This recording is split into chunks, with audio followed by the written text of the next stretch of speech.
حضرت عبداللہ بن عباس رضی اللہ عنہ فرماتے ہیں، گناہ کرتے ہوئے تمہیں اپنے دائیں بائیں کے فرشتوں سے شرم نہ آئے تو تم نے جو گناہ کیا ہے یہ اس سے بھی زیادہ بڑا گناہ ہے۔ تمہیں معلوم نہیں ہے کہ اللہ تعالیٰ تمہارے ساتھ کیا کریں گے، اور پھر بھی تم ہنستے ہو۔ تمہارا یہ ہنسنا گناہ سے بھی بڑا ہے۔ اور جب تمہیں گناہ کرنے میں کامیابی حاصل ہو جاتی ہے اور تم اس گناہ پر خوش ہوتے ہو تو تمہاری یہ خوشی اس گناہ سے بھی بڑی ہے۔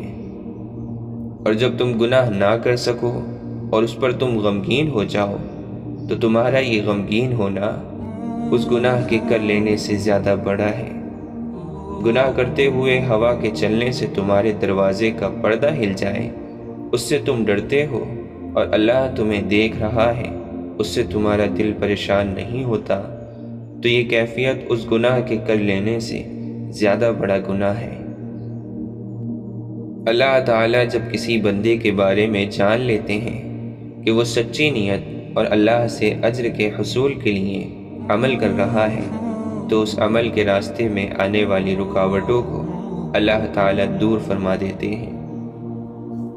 انسان کو قیامت کے دن جتنا غصہ اپنی زبان پر آئے گا اتنا اور کسی چیز پر نہیں آئے گا۔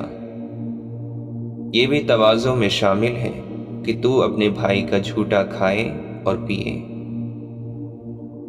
حضرت ابو موسیٰ اشعری رضی اللہ عنہ فرماتے ہیں، اے لوگو، رویا کرو، اگر رونا نہ آئے تو رونے جیسی شکل ہی بنا لیا کرو، کیونکہ جہنم والے اتنا روئیں گے کہ ان کے آنسو ختم ہو جائیں گے، پھر وہ خون کے اتنے آنسو روئیں گے کہ اگر ان آنسوؤں میں کشتیاں چلائی جائیں تو وہ بھی چل پڑیں۔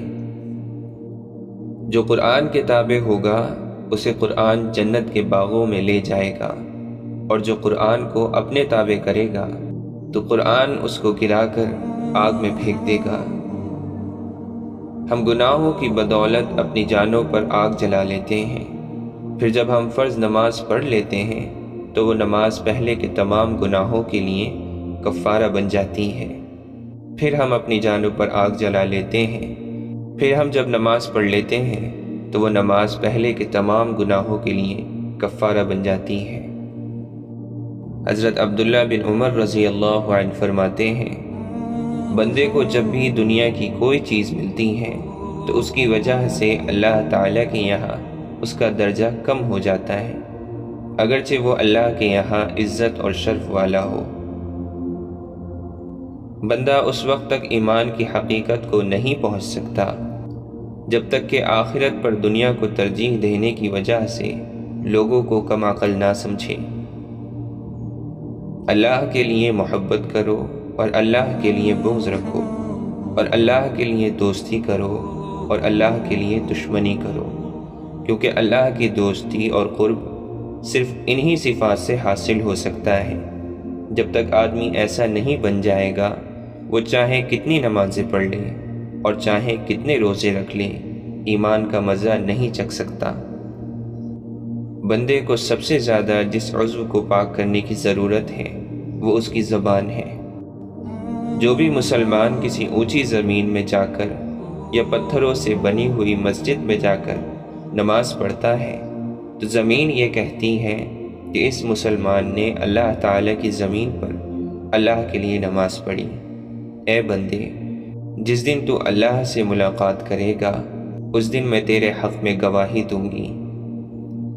آدمی علم کے اعلیٰ مرتبے پر اس وقت ہوگا جب اپنے سے اوپر والے سے حسد نہ کرے اور اپنے سے نیچے والے کو حقیر نہ سمجھے اور علم کے بدلے میں کوئی قیمت نہ چاہے۔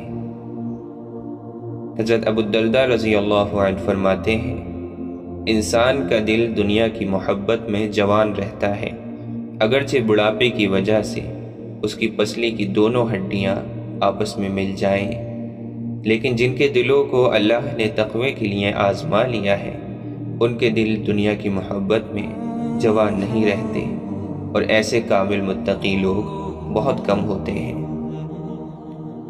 جو موت کو کثرت سے یاد کرے گا اس کا اترانا اور حسد دونوں ختم ہو جائیں گے۔ 3 کام ایسے ہیں جن کو کرنے سے ابن آدم کے سارے کام قابو میں آ جائیں گے۔ تم اپنی مصیبت کا کسی سے شکوہ نہ کرو اور اپنی بیماری کو کسی کو مت بتاؤ، اور اپنی زبان سے اپنی خوبیاں بیان نہ کرو، اور اپنے آپ کو مقدس اور پاکیزہ نہ سمجھو۔ زندگی بھر خیر تلاش کرتے رہو اور اللہ کی رحمت کے جھونکوں کے سامنے خود کو لاتے رہو، کیونکہ اللہ کی رحمت کے جھونکے چلتے رہتے ہیں، جنہیں اللہ اپنے جن بندوں پر چاہتے ہیں بھیج دیتے ہیں۔ اپنے رب کی ملاقات کے شوق کی وجہ سے مجھے موت سے محبت ہے، اور اپنے رب کے سامنے عاجزی ظاہر کرنے کی وجہ سے مجھے فقر سے محبت ہے، اور گناہوں کے لیے کفارہ ہونے کی وجہ سے مجھے بیماری سے محبت ہے۔ بندہ جب اللہ کے حکم پر عمل کرتا ہے تو اللہ تعالیٰ اس سے محبت کرنے لگتے ہیں، اور جب اللہ تعالیٰ اس سے محبت کرنے لگتے ہیں تو اس کی محبت اپنی مخلوق میں ڈال دیتے ہیں۔ جب بندہ اللہ تعالیٰ کی نافرمانی والا عمل کرتا ہے تو اللہ تعالیٰ اس سے نفرت کرنے لگتے ہیں، اور جب اللہ تعالیٰ اس سے نفرت کرنے لگتے ہیں تو اس کی نفرت اپنی مخلوق میں ڈال دیتے ہیں۔ آدمی کے دینی سمجھ رکھنے کی ایک نشانی یہ بھی ہے کہ اس کا چلنا اور آنا جانا علم والوں کے پاس ہو۔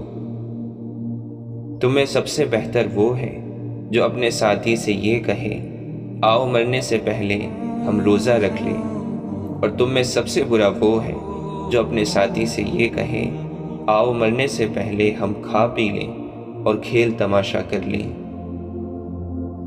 بندہ تنہائی میں اللہ کی نافرمانی کرتا ہے، اس وجہ سے اللہ تعالیٰ اس کی نفرت مومنوں کے دل میں ڈال دیتے ہیں اور اسے پتہ بھی نہیں چلتا۔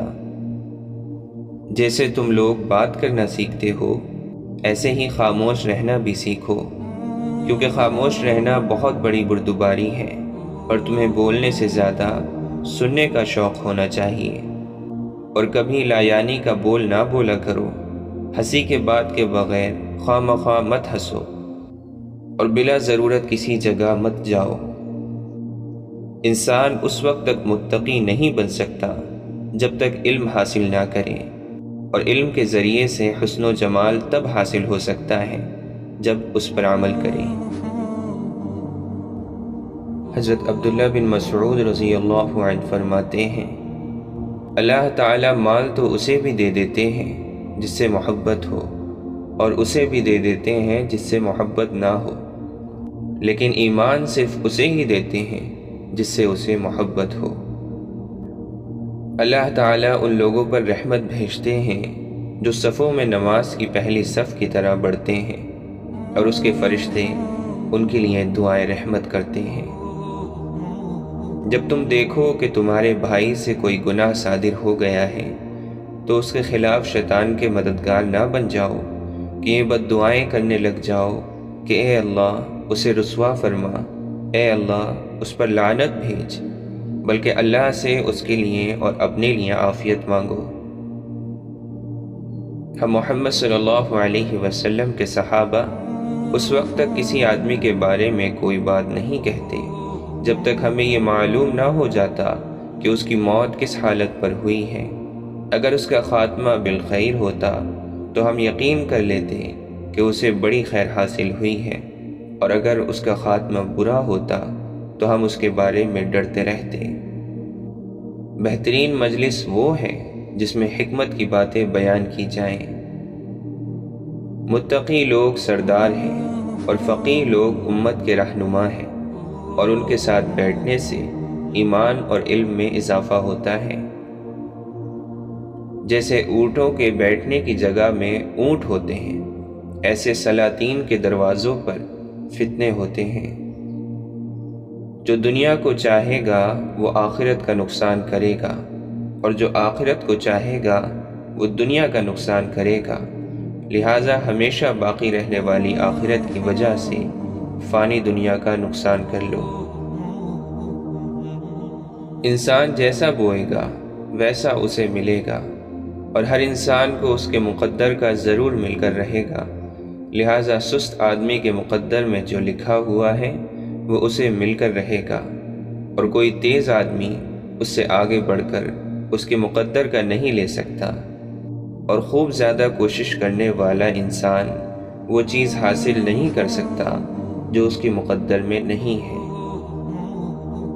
جو بڑا بننے کے لیے خود کو اونچا کرے گا، اللہ اسے نیچا کرے گا، اور جو عاجزی کی وجہ سے خود کو نیچا کرے گا، اللہ تعالیٰ اسے بلند کرے گا۔